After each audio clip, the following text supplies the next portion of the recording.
dai zvakazodai haitoshandi.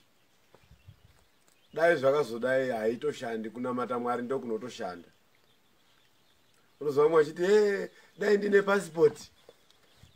Shuwa ndisingambotamburi. Haiwe vangani vane mapassport vari kutambudzika.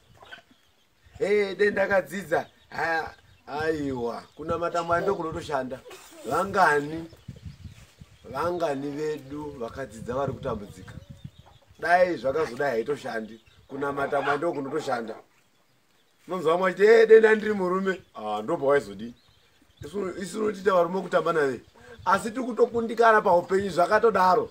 Tiri varume kudaro. Iwe ndiwe waizodini? Kunamata Mwari ndo kunotoshanda.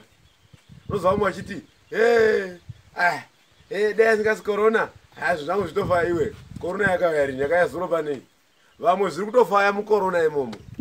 Kunamata Mwari ndo kunotoshanda. Dai zvakazodai haitoshandi.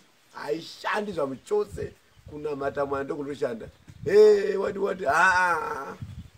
musataurisa. Kunamata Mwari ndo kunotoshanda.